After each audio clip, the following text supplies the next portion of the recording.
আসসালামু আলাইকুম ওয়া রাহমাতুল্লাহি ওয়া বারাকাতুহু। হযরতে উম্মে সালমা রাদিয়াল্লাহু তাআলা আনহা এর কাছে কারবালার মাটি। হযরতে উম্মে সালমা রাদিয়াল্লাহু তাআলা আনহা ইরশাদ করেন, একদিন আল্লাহর হাবিব সাল্লাল্লাহু আলাইহি ওয়াসাল্লাম আমার ঘরে তাশরিফ রাখেন। তখন সময় আমি দেখলাম আল্লাহর হাবিব সাল্লাল্লাহু আলাইহি ওয়াসাল্লাম তিনি খুবই চিন্তিত এবং তার চুল মোবারকে ধুলাবালি লেগে আছে। আমি তখন সময় আল্লাহ হাবিব সাল্লাল্লাহু আলাইহি ওয়াসাল্লামকে জিজ্ঞাসা করলাম, ইয়া রাসূলুল্লাহ সাল্লাল্লাহু আলাইহি ওয়াসাল্লাম, আজ আপনাকে এই অবস্থায় দেখছি কেন? আল্লাহ হাবিব সাল্লাল্লাহু আলাইহি ওয়াসাল্লাম বললেন, আমাকে আজ এমন এক জায়গায় নিয়ে যাওয়া হয়েছিল, সেই জায়গাটি ইরাকে অবস্থিত এবং যার নাম কারবালা। সেই জায়গাতে আমার ইমাম হুসাইনকে শহীদ করা হবে এবং এই জায়গায় আমার আওলাদকে দেখলাম। আমি এই জায়গা থেকে তার রক্তমাখা মাটি মোবারক নিয়ে আসলাম এবং তুমি দেখো এই রক্তমাখা মাটি মোবারক।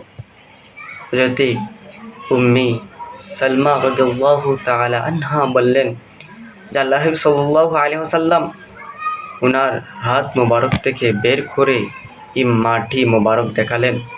এই মাটি ছিল লাল রঙের এবং আল্লাহ সাল্লাল্লাহু আলাইহি ওয়াসাল্লাম হযরতে উম্মে সালমা রাদিয়াল্লাহু তাআলা আনহাকে বললেন, হে উম্মে সালমা রাদিয়াল্লাহু তাআলা আনহা, তুমি এই মাটিগুলো হেফাজত করো। হযরতে উম্মে সালমা রাদিয়াল্লাহু তাআলা আনহা উনি এই মাটিগুলো একটি বোতলের মাঝে ভালোভাবে বন্ধ করে রাখলেন।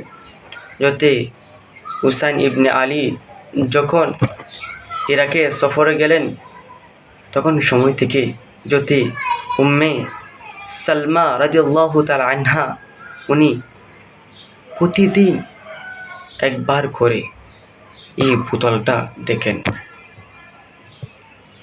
শেষ আশুরার দিন হযরতে উম্মে সালমা উনি এই বোতলের মাঝে দেখলেন যে তাজা রক্ত।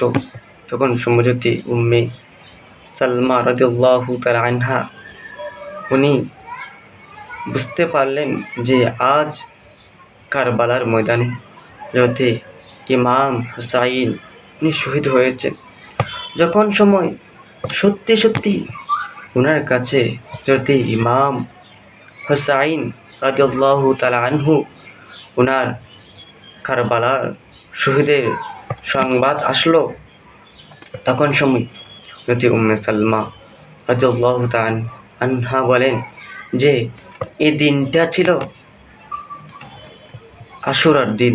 এই দিনে হযরতে ইমাম হুসাইন রাদিয়াল্লাহু তাআলা আনহু উনি কারবালার ময়দানে শহীদ হন।